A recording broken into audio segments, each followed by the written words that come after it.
सिद्धेभ्यः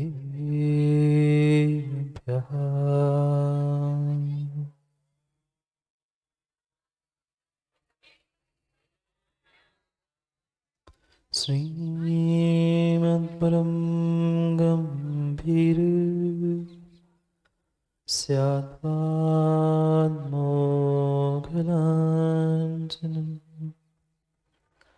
जीयान्त्रैलोक्यनाथस्य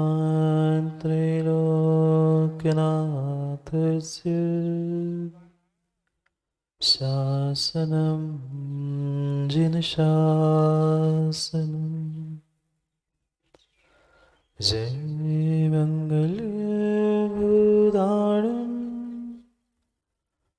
विमलाणं नाणेदंसमयारं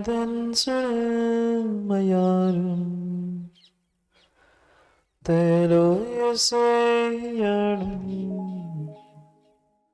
नमोऽसि यस्य विसीताणं प्रणमो हरिहन्ताणं नमो सिद्धाणं नमो आयर्याणं नमो वेत्सायाणं नमो लोय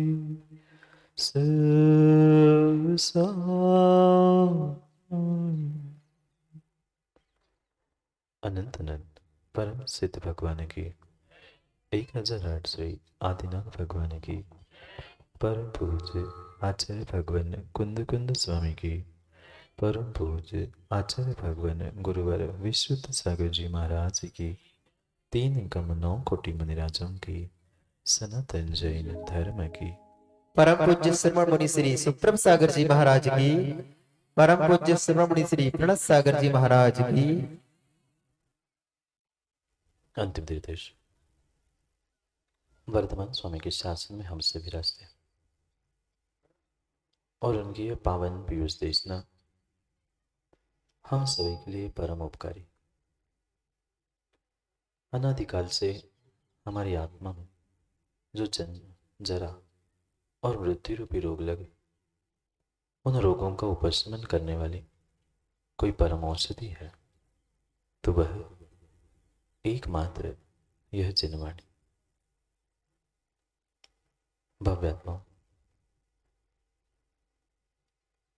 जीते जीते आज हर इंसान मरते हुए दिख रहा है। तलाश करते तलाश तलाश तलाश करते करते बेचारा आज का इंसान मोदी जी लाश बन गया। वह प्रत्येक जीवन के क्षणों में जीवन की तलाश कर रहा है, पर शायद आज तक उसकी तलाश पूर्ण नहीं हो पाई। कोई भी ऐसा समय उसके जीवन में आज तक नहीं आया कि उसकी तलाश का उसे कुछ फल मिला।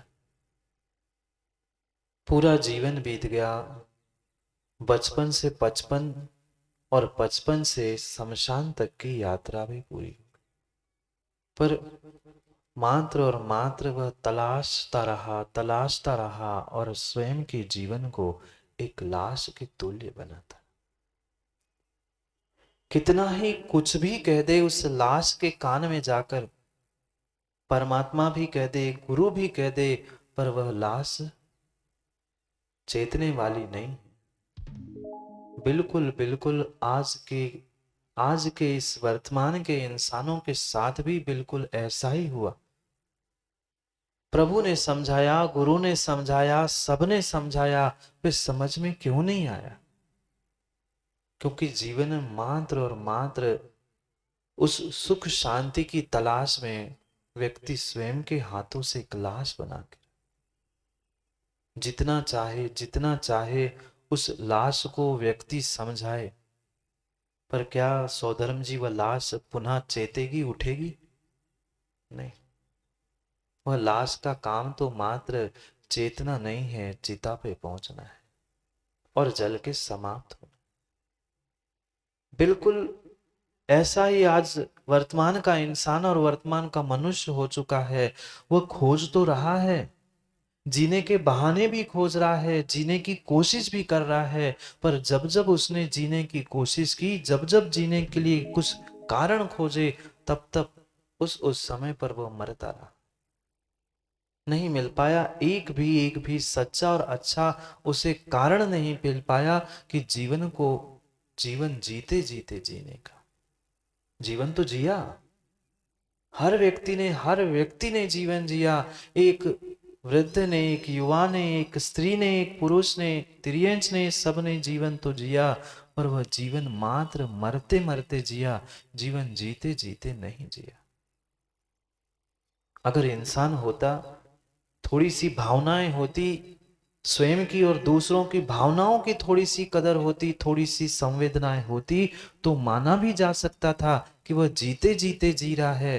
पर आज का इंसान मात्र और मात्र भावनाओं से शून्य होकर उस लाश के भांति जीवन जी रहा है। जी तो रहा है, पर जी लगाकर नहीं जी पा रहा। जीवन तो जी रहा है, पर जी लगा के नहीं जी पा रहा है। भले ही आज 5G 6G सब जी आ गए, पर अपने जी पे जी नहीं लगा पा रहा है। अपने जी पे जी नहीं लगा पा रहा है। वे बाहर के सब जी, भौतिक जी मिल गए, पर ना प्रभु जी, ना गुरु जी, ना स्वयं के जी को समझ पाए। क्योंकि आज तक उस बेशकीमती अनमोल उस मनुष्य पर्याय के, उस आनंद के, सुख के क्षणों को जीव प्राप्त ही नहीं कर पाए। जीवन जीवन जीवन जीवन, ये मात्र सोचते सोचते जीना है, ये सोचते सोचते वह जीवन में जीवन जीना छूटकर मात्र बंधना और बांधना सीख चुका है। कभी स्वयं को, कभी दूसरों को, कभी दूसरों को, कभी स्वयं को। पूरा जीवन उन 5 पापों के निमित्त से वह स्वयं को और दूसरों को बांधने में व्यतीत करता है। और ये भी पक्का है, जब तक जीव उन पापों में उलझा रहेगा, स्वयं को दूसरों को बांधने का प्रयास करता रहेगा, तब तक कभी भी जीते जी जीने की कला उसे आ ही नहीं सकती। जीते जी जी नहीं रहा है, जीते जी मर रहा है, मरते मरते ही जी रहा है। और जब तक मरते मरते मरते मरते राकेश जी जीते रहोगे, तब तक जीवन जीने की कला आने वाली नहीं है। कितने सारे कार्य कर लिए, शादी हो गई, पता है मुझे पूछना पड़ता है सबके सामने।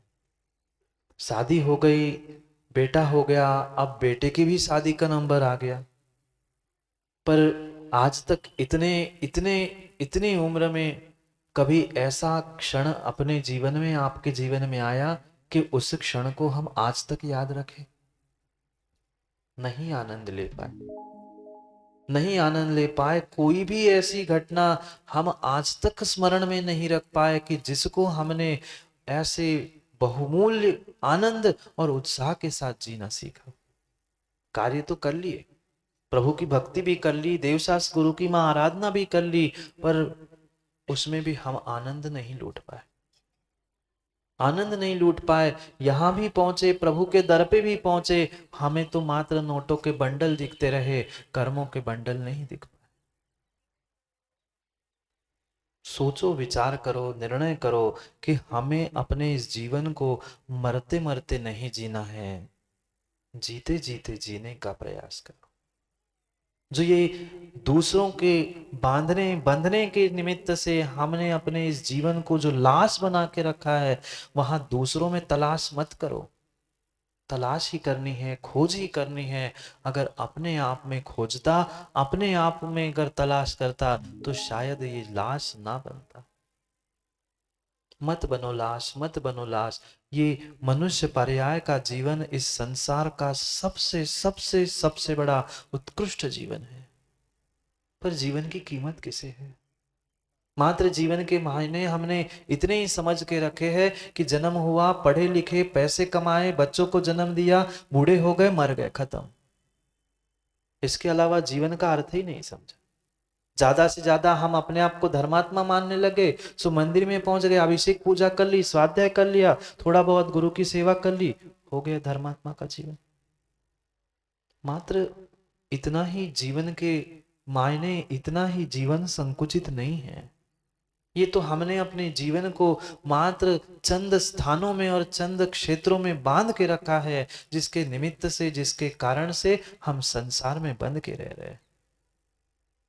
अनंत शक्ति हमारे आत्मा में नहीं, इस मनुष्य पर्याय के निमित्त से भी है, पर जीव नहीं समझ पा रहा, क्योंकि मात्र मात्र और मात्र भीतर की जो राग द्वेष की गंध है, राग द्वेष का जो मन में लगा हुआ कुष्ठ है, उस कारण से जीव जीवन का आनंद नहीं ले पा रहा, नहीं मिल पाया आज तक उस व्यक्ति को अमृत।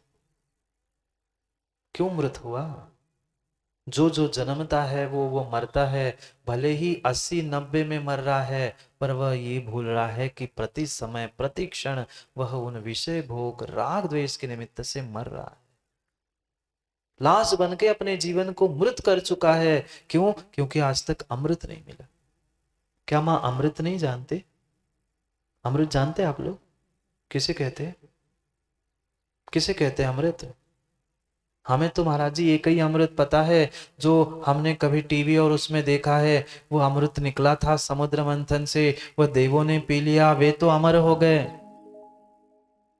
पर जो अमर है वैसे देव भी मरते हैं, क्योंकि वास्तविकता में अभी उन्हें अमृत नहीं मिला।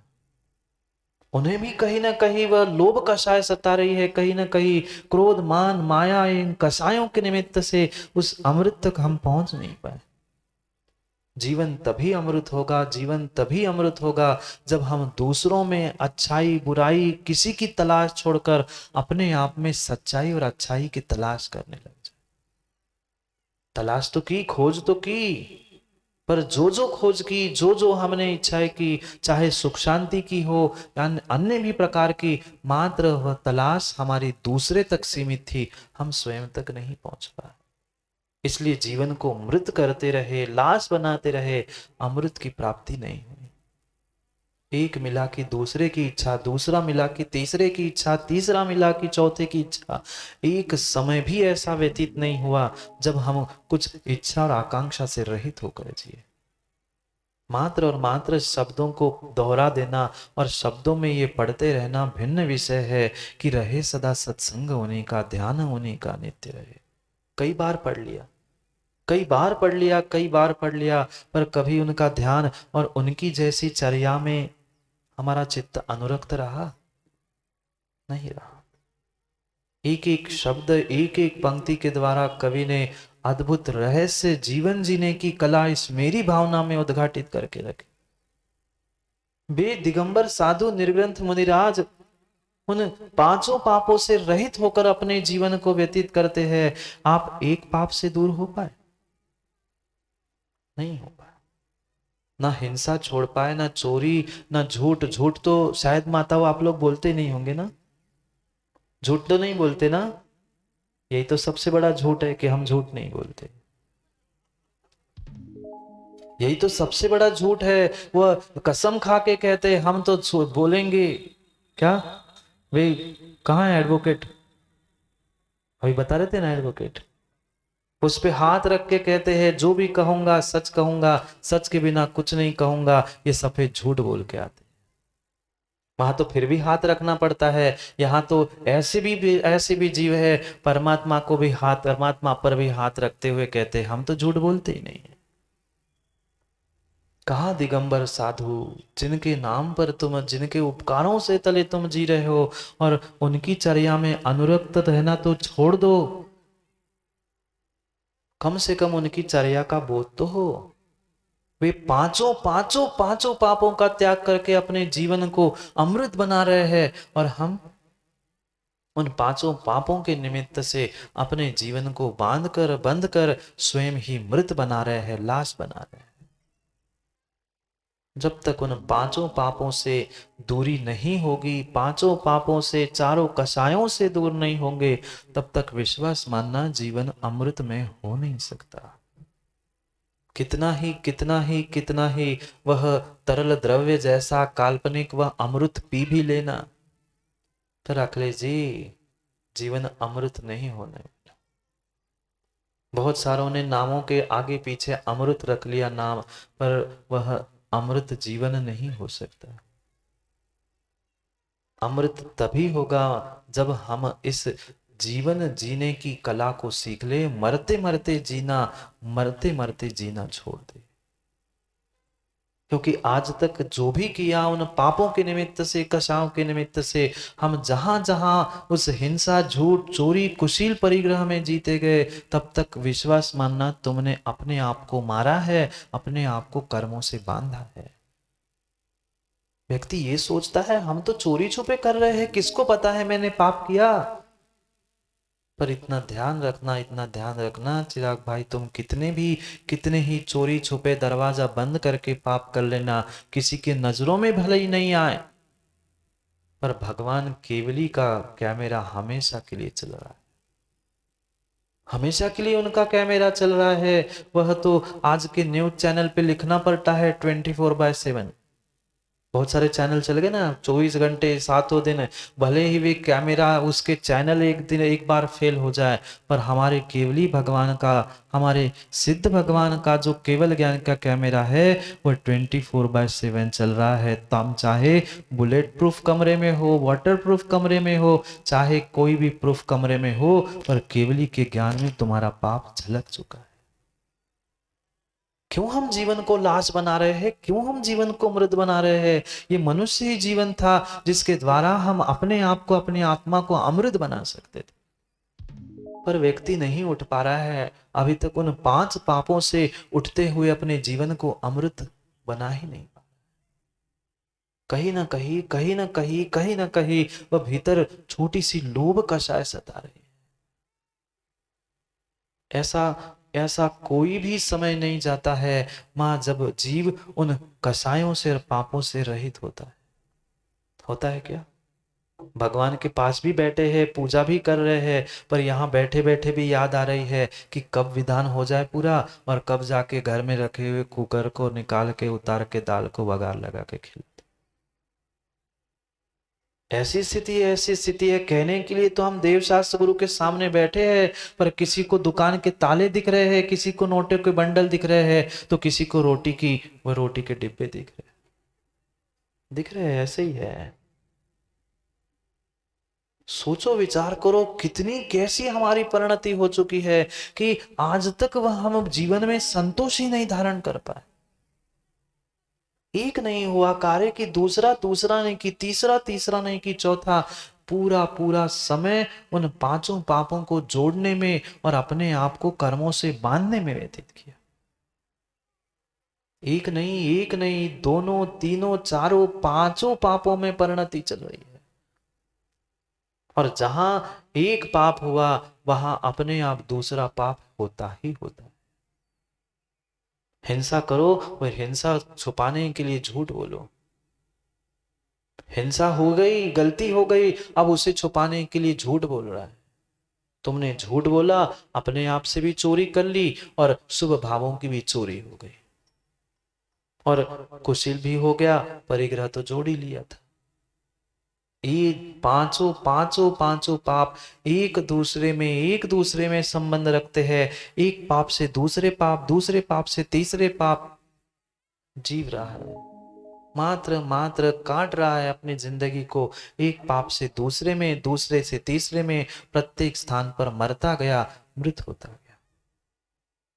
कितना सारा परिग्रह जोड़ता गया। एक समय भी ऐसा नहीं मिला रात में सोते सोते भी बेचारे के वह परिणाम और परिणति मात्र उस परिग्रह इकट्ठा करने में। ऐसा ही है, बहुत सारे जीव होते हैं, दिन भर तो कमाते ही है, दिन भर व्यापार करते हैं, दिन भर दुकान चलाते हैं, पर सपने में भी उनको क्या दिखता है? सपने में भी क्या दिखता है संजू भाई? अगर कपड़े की दुकान हो ना, तो सपने में बेचारे वे चादरें फाड़ते मिलते हैं, कपड़ा 2 मीटर, 5 मीटर, 10 मीटर। चादर ही फाड़ दिया सपने में ही, वो हाथ में आ गया, उसे लगा कि हम दुकान में ग्राहक कोई कोई उल्लू बना रहे, बेचारा स्वयं ही उल्लू बन गया, फट गई चादर। लो भाई, भले ही रात में तुम चदरा फाड़ रहे हो, तुम उन दिन भर दूसरों के जो चादरे को फाड़ रहे, झोली को फाड़ रहे हो, रात में तो तुम्हारा फटेगा ही। वह ओढ़ने वाला फटे नहीं फटे, पर भाग्य का और पुण्य का तो चदरा फट ही गया। जीवन का चदरा तो फट ही गया है। ऐसे ही है माँ, सपने में भी कौन आता है? कभी सपने में ये आया कि हमने निर्ग्रंथ गुरु को आहार दिए, कभी ये आया कि हमने भगवान का अभिषेक किया। माताओं के सपनों में भी आता है, तो कभी कढ़ाई में लुचाई तल रही है, कभी पूड़ी बन रही, कभी कुछ हलवा बन रहा है, हो गया कल्याण। कितनी कितनी पापों की परिणति चल रही है, कैसी कैसी पापों की परिणति चल रही है। सुबह का भोजन हुआ नहीं, तब तक शाम की तैयारी नहीं होती ना। बहुत सारे तो शाम की भी तैयारी करके आए होंगे, सुबह की शाम की। अभी सुबह का भोजन पचा भी नहीं होता, मात्र भोजन गया ही होता है। मां शाम की तैयारी में नहीं लगते, तुरंत शाम की तैयारी हो गई। शाम की भोजन पचा नहीं, बर्तन मांजे नहीं है, तब तक के लिए कल के लिए दाल भिगो के लग रही है, बड़ा बनना है। बन गए बड़े, बन गए बड़े, बन गए बड़े। बड़े बनाते बनाते कोई बड़ा नहीं बन पाया। कितनी कितनी उन पापों की हमारी अधीनता हो गई है। एक समय नहीं व्यतीत होता है कि हम सुखी और संतोषी हो पाए। क्योंकि संसार में, इस ब्रह्मांड में अगर कोई अमृत है, अगर कोई अमृत है जो सुख शांति और मन की प्रसन्नता को देने वाला है, तो उसका नाम है संतोषामृत। और जिसके जीवन में संतोष रूपी अमृत नहीं है, वह जीवन को कभी भी सुख शांति दे ही नहीं सकता। मरे जा रहे हैं, मरे जा रहे हैं, मरे जा रहे हैं, एक नहीं दो नहीं, सबके पास 99 है। नहीं है, सबके पास 99 है, पर मर किस लिए रहा है? बस एक और मिल जाए, बस एक और मिल जाए, मेरे भी 100 हो जाए। पर जिंदगी में आज तक किसी के 100 नहीं हुए, नहीं हुए। भले 99 के 100 हो गए, जैसे ही 100 होता है वो सोचता है कि 999 है, 1000 हो जाएंगे। 1000 जैसे होते हुए 9999 हो जाते हैं, वो सोचता है 10,000 लाख हो जाए। आज तक वह 1 रुपए का धन नहीं कमा पाया, क्योंकि संतोष नहीं मिलता। ये करूं, वो करूं, क्या करूं, क्या करूं, पूरा पूरा जीवन बेचारा वह सोचते सोचते बिता देता है, उन पापों में ही बिता देता है। और उस परिग्रह के पीछे कितने कितने जीवों ने एक दूसरों की हत्या करके हिंसा की, पुनः झूठ, पुनः चोरी, पुनः कुशील, ये सभी पापों में संलग्न होते हुए वह जीव मरते मरते मरते मर रहा। कितना कितना कीमती ये मनुष्य पर्याय का, कितना कितना कीमती हमें ये देवशास्त्र गुरु का सानिध्य सन्निधि मिला था, मिली थी। पर क्या करे, हमें उन सभी निमित्तों का कभी भी उपयोग, सदुपयोग करने की बुद्धि ही नहीं चली। ये साक्षात अमृत के तुल्य थे, पर हम ही मर ही चुके थे, हम लाश ही हो चुके थे। अब महाराज जी, लाश के कान में चाहे तुम सूर्य मंत्र दे देना, चाहे जो मंत्र फूंक देना, वो जिंदा होने वाला नहीं है। सोचने समझने जैसी बात है कि ये अनमोल हमें जैन धर्म मिला, देवशास्त्र गुरु मिले, मनुष्य पर्याय मिली, सब कुछ अधिक जी दुर्लभता से मिला, पर 5 पापों से कभी फुर्सत मिली? ये सब निमित्त समय पे हमें मिले, पर इन पापों के निमित्तों को तो हम समय समय पर प्राप्त करते रहे, पर जो हमारे जीवन को अमृत बनाने वाला था, ऐसे उन पापों से रहित होकर कभी संतोषामृत पिया? नहीं पिया। वे कितने ही पुद्गल द्रव्य रूपी कोई अमृत को पी ले, बना ले, पर वह अमर नहीं हो सकता, नहीं जी सकता लंबे समय तक। जिन जिन जीवों ने उस संतोषामृत को पिया है, वो ही जीते जीते जीवन जीना सीख चुके, और वे ही जीते जीते भी मरना भी सीख चुके। कितनी अच्छी बात कवि कह रहे हैं कि उन्हीं जैसी चर्या में चित्त सदा अनुरक्त रहे। कैसे रहे? क्या मात्र शब्दों में पढ़ने से हो जाएगा काम? नहीं। उनकी चर्या, दिगंबर साधु की चर्या, जो वे पांचों पापों से दूर हो चुके हैं। ठीक है, श्रावक है आप, 100% पापों से दूर नहीं हो पा रहे हैं, तो मां क्या उसका प्रतिशत भी कम नहीं कर सकते? नहीं कर सकते। कर तो महाराज जी बहुत कुछ सकते हैं, पर करने हैं नहीं आ। तुम कह जाओ हमें करने ही नहीं आ, तो अब तुम क्या कर सकते? कर तभी सकते हैं जब अंदर से हमें लगेगा कि हम कुछ गलती कर रहे हैं, हमें कुछ जीवन को सुधारना है। पर ऐसा आज तक लगा ही नहीं है। कितने कितनों ने आज तक जीवन की गलती को स्वीकार किया? नहीं किया। अगर शायद शायद जीवों ने अगर गलती को स्वीकार किया होता तो अशोक भाई आज यहां नहीं होते, कागज पेन लिए नहीं होते, नहीं होते, दूसरों की न्यूज नहीं बनाते होते। अगर थोड़ा सा मान लिया होता, थोड़ा सा अपने पापों को विराम दे दिया होता, थोड़ा सा अपने मन को मना लिया होता, तो तुम्हारे जीवन पे दूसरे न्यूज बनाते। आज तुम्हें दूसरों के जीवन में न्यूज बनानी पड़ रही। सोचना, विचार करना। वही इंसान थे ना हम भी। वे भी जो दिगंबर मुनि है, क्या मां आसमान से टपके? नहीं टपके। आप ही जैसे तो एक मां के ही तो गर्भ से निकले थे, पर वे पूज्य नहीं, परम पूज्य हो गए, और हम उनको पूजते ही रह गए। क्यों? क्योंकि आज तक हम उनकी जैसी चर्या में अनुरक्त ही नहीं हो पाए, उनका ध्यान ही नहीं कर पाए, आज तक उनको हम जी में उतार ही नहीं। उन पांचों पापों को बचने की प्रेरणा दे रहे हैं, क्योंकि पांचों पापों से बचना, भले ही एक देश बचो, कुछ अंशों में बचो, वह तुम्हारा पापों से बचना ही उनकी जैसी चर्या में अनुरक्त होना है। पर हम इतने राग द्वेष से और पापों से अनुरक्त है, रचे पचे है, कि हमें उसमें ही आनंद आता है। क्योंकि जो जहां रहता है उसको वही रहने में आनंद आता है। भले ही आप कितना ही नाक सिकोड़ लेना उस नाली को देखते हुए, नाली में बहने वाले मल को देखते हुए, पर उस मल में भी कीड़े होते हैं। देखा कभी? ऐसे बिलबिलाते हैं। उसको निकाल कर बाहर करके देख लेना, वे चंद मिनट में मर जाते हैं। नाली में जो कीड़े बहते हैं ना, जीव होते हैं, उनको अलग करके देख लेना, वे लंबे समय तक नहीं रह सकते। क्यों? क्योंकि उनने वही जीना पसंद कर लिया, वही मरना पसंद किया।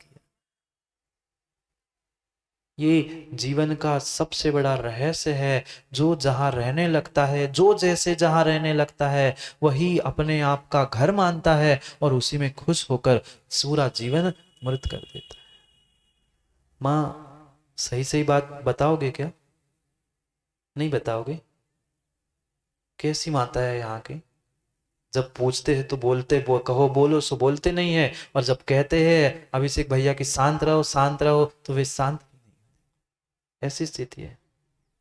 क्यों माताओं, एक प्रश्न का उत्तर दोगे क्या? हाँ कि ना? थोड़ा कम सुनाई देता, जोर से बोलो। चलो कुछ आवाज तो निकली। मां उत्तर सही सही दोगे कि ऐसे ही झूठ बोलोगे जैसे बोलते थे? ऐसे ही झूठ बोलते थे वैसे ही दोगे ना?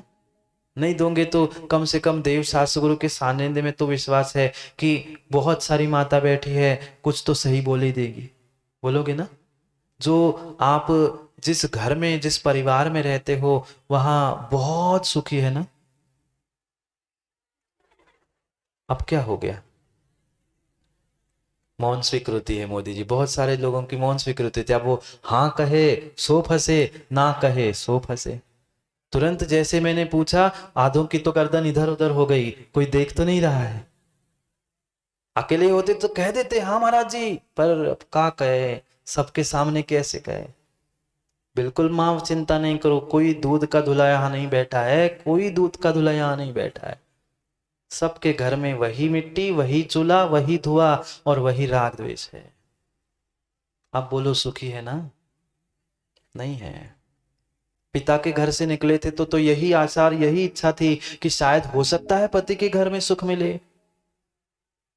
पर सुख नहीं है, दुख हो रहा है, कष्ट भी हो रहा है, सब कुछ समझ में आ रहा है, फिर भी घर छोड़ के चले गए?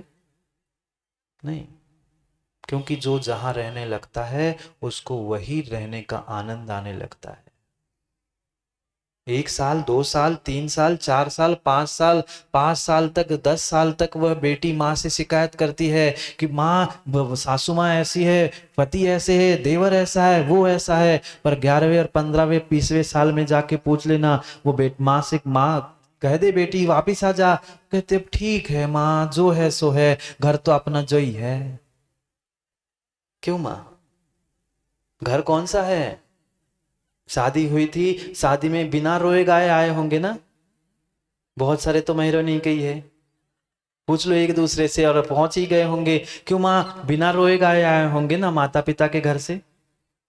घर से निकले तो ऐसे रो रहे थे, ऐसे रो रहे थे, कोई देखता बच्चा तो उसको लगता कि जबरदस्ती भेज रहे, बिल्कुल अपने घर से जा रहे हैं। पर जैसे ही शादी हो गई, घर चले गए, 4-8 दिन बाद ऐसा नेक होता है ना, वापिस लाया जाता है।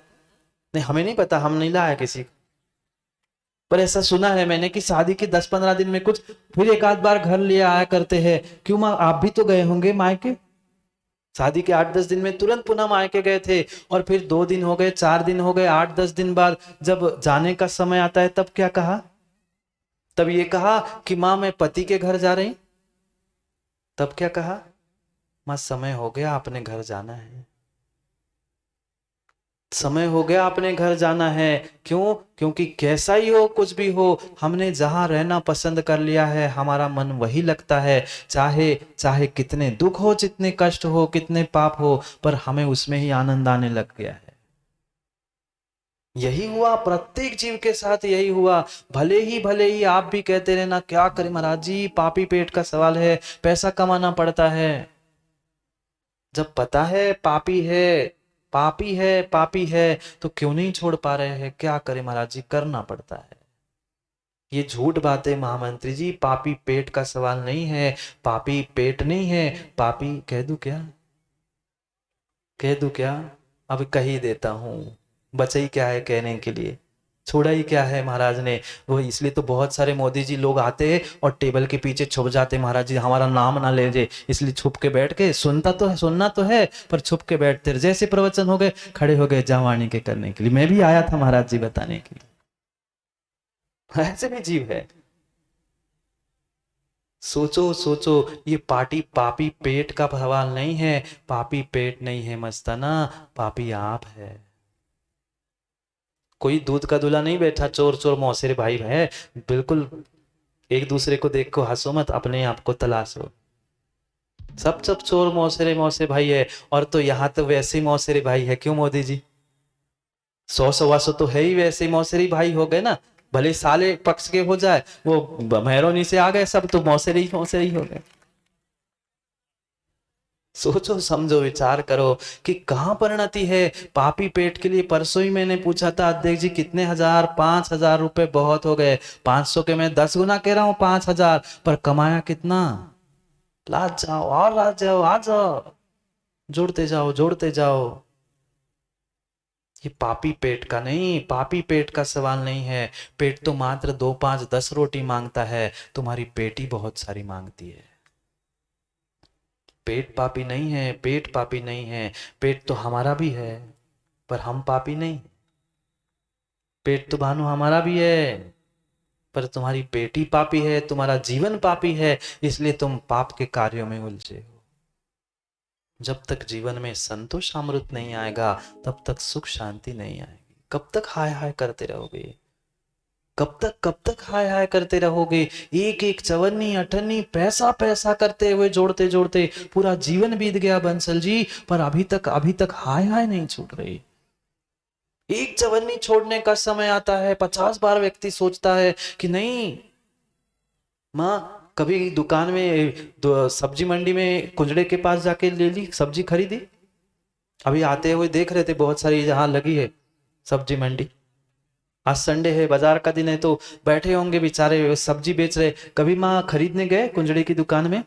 रोज ही जाते हैं, बहुत सारे लोग जाते हैं। वो दुकान में भी वहां भी जाते हैं, सीधे सीधे पहले जहां बेचता है उसके पास से सामग्री ले आए, कोई भी हो, लौकी हो, कोई भी सब्जी हो, सीधे सीधे पहली बार संजू भाई ले आए, सोचते अभी तो 10-15 मिनट है, कम से कम एक चक्कर ही लगा लूं, कहाँ सस्ती मिलती है, कहाँ सस्ती मिलती है। भले ही वह आयु के निषेक उसमें पापों में उस कीमत पूछने में चले जाएंगे, ये नहीं सोचता व्यक्ति कि मैं कहाँ समय बर्बाद कर रहा हूं, पर 15 मिनट पहले सबका चक्कर लगा के आएंगे, कहाँ सस्ता मिलता है, कितना सस्ता मिलेगा चवन्निया, कितना अंतर होता है।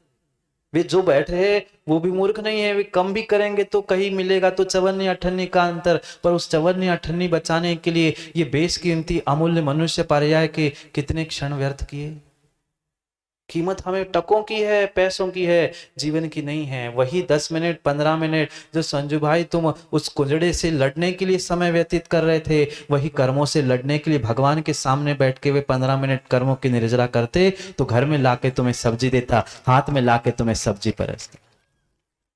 और उससे कुंजड़े से लड़ने के लिए नहीं, वहां तो कल तो 10.5 मिल रही थी, तू 10 दे दे, वहां तो तुम्हें ऐसा किया था, उससे लड़ते लड़ते लड़ते पूरा जीवन बर्बाद कर दिया। पर वही अपने कर्मों से अपने पापों से लड़ते तो तुम्हें सब्जी खरीदनी जानी नहीं पड़ती। दिगंबर मुनि जैसे लोग तुम्हें मना मना के खिलाने पहुंचते, महाराज जी 1 गिलास तो ले लो, 1 गिलास तो ले लो।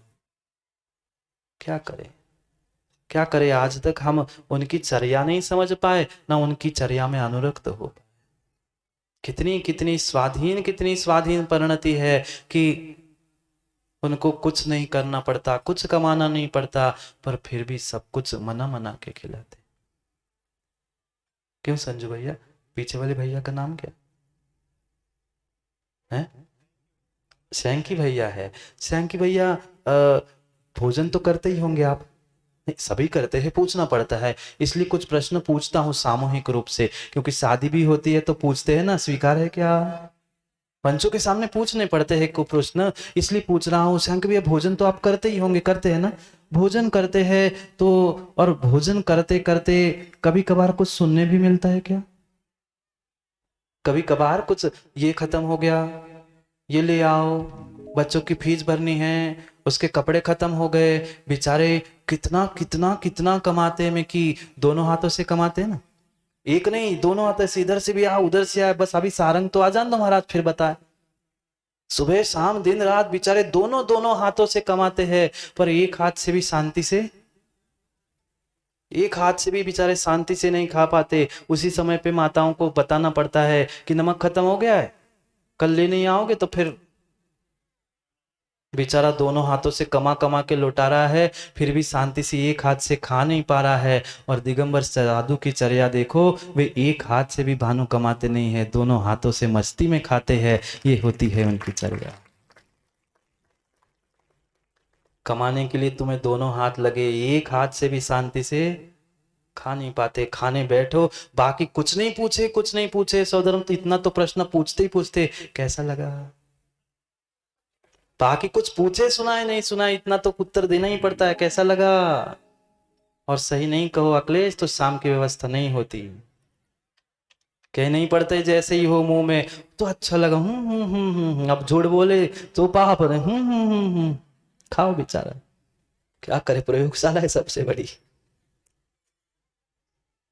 क्यों ये सब कुछ करना पड़ा, क्यों सब कुछ करना पड़ा? क्योंकि उनकी चर्या में हम अनुरक्त नहीं हो पाए। हम ये सोचते रहे वो अपनी चर्या करे, हम अपनी चर्या करे, उनकी चर्या में अनुरक्त होते हुए पांचों पापों को छोड़ने का प्रयास करो ना, तभी तो काम होगा, तभी तो काम होगा। एक एक क्षण एक एक समय उन पापों में व्यतीत किया। यहाँ कवि बार बार प्रेरणा दे रहे हैं, सोचो समझो विचार करो, वह उन्हीं जैसी चर्या में यह चित्त सदा अनुरक्त रहे। कैसे रहे, किस प्रकार से हम अनुरक्त रहे? तुरंत प्रश्न पूछने से पहले ही कवि ने कहा, पढ़ते एक साथ अगली एक पंक्ति को, 2 पंक्ति को, नहीं सताऊं किसी जीव को, झूठ कभी नहीं कहा करूं, पर धन वनिता पर न लुभा, संतोषामृत पिया करूं। ये है संतोषामृत, पर हमारे पास कहाँ संतोषामृत है? पांचों पापों का नाम ले लिया, कितना कितना सोच समझ कर कवि ने लिखा है, विचार करो। नहीं सताऊं किसी जीव को, अहिंसा, पहला व्रत जो निर्ग्रंथ मुनिराजों के 5 महाव्रत होते हैं, जो उनकी मुख्य चर्या है, उन 5 मुख्य चर्या का एक देश कथन श्रावकों के लिए भी कर रहे हैं। नहीं सताऊं किसी जीव को, झूठ कभी नहीं कहां करूं। दूसरा पाप झूठ। पर धन वनिता, पर धन और पर वनिता, कुशील परिग्रह, संतोषामृत पिया। एक एक शब्द सुन सुन के वह मेरी भावना लिखी गई है। वास्तव में कहने के लिए बहुत सामान्य विषय है, पर इतना इतना गहरा रहस्य इन एक एक शब्दों में कवि ने लिखा है, जिससे वास्तव में हमारा जीवन अमृत हो सकता है। पर वह संतोष अमृत है कहाँ? सबकी दृष्टि सबकी तलाश मात्र दूसरे तक है, अपने तक नहीं है। घर में कितनी भी सुंदर क्यों ना हो बेटे की मां, पर क्या दिखता है? दूसरे का गोरा, दूसरे का काला वह रंग दिखता है, पर स्वयं के घर की वनिता नहीं दिख पा रही। पर धन और पर वनिता, इस ब्रह्मांड में, इस संसार में अगर चौधरी जी युद्ध का कुछ निमित्त है तो वे दो ही है, पर धन पर वनिता, स्त्री और श्री। जितने भी युद्ध हुए, चाहे भारत के हुए हो, आज भी जो युद्ध हो रहा है किसके लिए है? मात्र उसके लिए है, श्री की स्त्री। चाहे रामायण हो चाहे महाभारत हो, किसके पीछे हुआ रामायण? किसके पीछे हुआ सौदम रामायण? एक सीता नाम की स्त्री के पीछे तो इतना बड़ा रामायण हुआ। और महाभारत, महाभारत क्यों हुआ? मैं तो एक फूटी कौड़ी नहीं दूं। क्या कमी थी कौरवों के पास? पर देने की दानत नहीं थी, देने की दानत नहीं थी। जोड़ते जोड़ते जोड़ते, लाते लाते बेचारे नरक गति का बन करके नरक चले गए, पर दे नहीं पाए।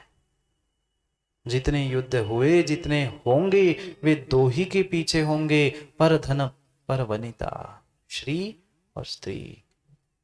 क्या कमी होती है राजाओं के पास? क्या कमी होती है? इतने बड़े बड़े महल, फिर भी एक राजा दूसरे राजा पर हमला करता है। क्यों? क्योंकि दूसरे पर। आगम ग्रंथों को खोल के देख लेना, मात्र इसलिए दोनों राजाओं की युद्ध हो गया, दोनों राजाओं का युद्ध हुआ कि तेरे नगर की जो सुंदर नर्तकी है वो मुझे दे दो। उसने कहा मैं नहीं देता हूं, दोनों लड़ गए, दोनों मर गए, वो नर्तकी बेचारी नाच ही रही। हाँ, ऐसी स्थिति है। परधन वनिता परन लुभाऊं, संतोषामृत पिया करो। थोड़ा सा तो संतोषामृत पिए। कभी तो हम अपने जीवन में संतोषी होने का प्रयास करें। मात्र धन के विषय में नहीं, सभी विषय में थोड़ा सा हमें संतोष धारण करने की आवश्यकता है। समस्या जीवों के साथ यही है अखिलेश जी, कि उनके पास ना संतोष है ना धैर्य है।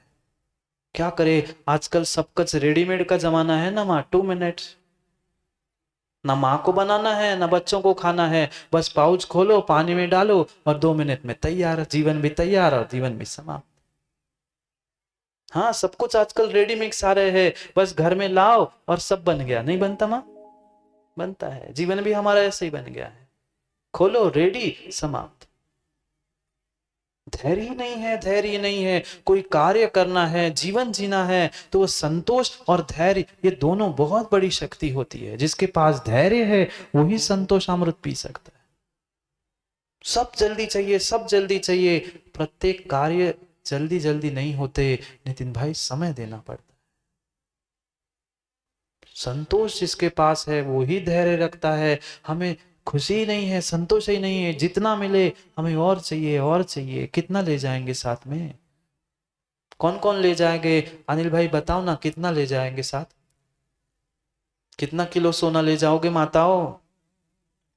बोलो ना, कितना किलो सोना मायके से ले आए थे जो 2-4 किलो यहां से ले जाओगे? कुछ ले जाएंगे? नहीं, सोना नहीं ले जाएंगे, गहने आभूषण नहीं ले जाएंगे, वस्त्र तो ले जाएंगे। वस्त्र ले जाएंगे ना। कौन ले जा पाया आज तक? चिता तक भी पूरे वस्त्र नहीं जाते। जाते हैं? नहीं जाते। चिता तक भी पूरे वस्त्र नहीं जाते। चिता में पहुंचने से पहले ही उसे फाड़ दिया जाता है, आग लगाने से पहले उसके वस्त्रों को निकाल दिया जाता है। क्या ले जाएंगे साथ? क्यों नहीं संतोष को प्राप्त कर रहे हैं? क्यों दूसरे पर दृष्टि है? क्यों परधन और परवनिता से हम परेशान हैं? स्वयं के झोली में जो है व्यक्ति, उसे तो गिन नहीं पा रहा है, उसे तो खा नहीं पा रहा है, उसे तो संभाल नहीं पा रहा है, पर दूसरे पर दृष्टि डाल रहा है। पर धन पर वनिता न लुभाऊं, उस पे लुभाऊं नहीं। ये भावना है, ऐसी भावना बनाने के लिए कह रहे हैं। ये पांचों पापों से विरक्ति रूप उनकी जो चर्या है, वे 100% पाल रहे हैं, हम 1% पाल रहे हैं। कम से कम माता इतना ही कर लो कि कम से कम देवशास्त्र गुरु के स्थानों पर, आयतनों पे ही पांचों पापों से बचने का प्रयास करे। प्रयास ही करे। मैं ये नहीं कह रहा हूं कि बचे ही जाओ, पर प्रयास तो करे, कभी ना कभी तो प्रयास करे। आज नहीं करोगे तो पता नहीं कब हम पापों से उठकर अपने जीवन को अमृत बना। समय हो गया है, घड़ी का समय हो गया है अमृत पीने का, क्योंकि पुनः पुनः ये जिनवाणी का अमृत मिले नहीं मिले, अगले जी समय हो गया है। समझ गए? वो कितना ही माइक बजाओ, हम तो जब छोड़ना है तब ही छोड़े। सोचे समझे, जीवन को अगर माँ अमृत बनाना है तो जीवन में संतोष धारण करना होगा। मात्र कब तक कहते रहेंगे कि नहीं सताऊं किसी जीव को? जब जब समय मिलता है, जब समय मिलता है, व्यक्ति मात्र दूसरे को सताने का ही प्रयास करता है। हम तो अच्छे कर ही नहीं रहे, तुम काहे को कर रहे हैं? तुम्हें भी नहीं करना है, काम नहीं बनेगा। स्वयं का नहीं, पूरे देश का, राष्ट्र का, पूरे समाज का हित हो रहा है, ये क्यों भूल रहा है? क्योंकि ये पक्का है, तुम अगर अपने जीवन में सुख शांति चाहते हो तो दूसरे के लिए भी तुम्हें सुख शांति की भावना भानी होगी। अगर तुम दूसरों को परेशान करोगे, दुख दोगे, दूसरों को सताओगे, तो आज नहीं तो कल कर्म का ऐसा उदय आएगा कि वह कर्म ही तुम्हें फिर ऐसे सताएंगे, फिर दर दर की ठोकरें खाते फिरोगे। मत सताओ किसी को, मत सताओ किसी को, क्योंकि ये कर्म सिद्धांत ऐसा अटल सिद्धांत है कि जो कर्म सिद्धांत किसी को भी टाल नहीं सकता, कोई नहीं टाल सकता। ये इस युग के पहले तीर्थंकर नहीं टाल पाए। जब उनका उद्देश्य नहीं था किसी को सताने का, फिर भी मुसीका लग गया जीवन में, उन्हें भी 6 महीने घूरना पड़ा। एक इतना ही माँ, ये 2 ही पंक्ति जीवन में उतार लो, नहीं सताऊं किसी जीव को, झूठ कभी नहीं। हम तो झूठ के अलावा आज कुछ बोलते ही नहीं है। जब चाहे झूठ, एक छुपाने के लिए दूसरा, दूसरे छुपाने के लिए 100, पता नहीं जीवन भर में कितने झूठ बोले। और इतनी सफाई से झूठ बोलते हैं, व्यक्ति को ये लगता है मैं झूठ बोल रहा हूं, सामने वाले को पता ही नहीं है। पर भूल मत करना प्रथम भाई, झूठ बोल रहे हो तो सामने वाले को पता चलता है कि झूठ बोला जा रहा है। व्यक्ति ये सोचता है हम तो झूठ बोल रहे, किसको पता चला? किसी को पता चले नहीं चले, पर पाप का तो बंध हो ही गया। इसलिए इन पापों से उस बचने के लिए पापी पेट नहीं, पापी पेटी को छोड़ते हुए उस मात्र पेट की व्यवस्था करने का प्रयास कर। कितना ही जोड़ते जाना, पर अगर वह जोड़ा हुआ साथ जाता होता तो कुछ काम का होता, पर वह जोड़ने से काम नहीं होगा, छोड़ने से ही काम होगा। जितने जीवों ने छोड़ा, उतने जीवों ने प्राप्त कर लिया।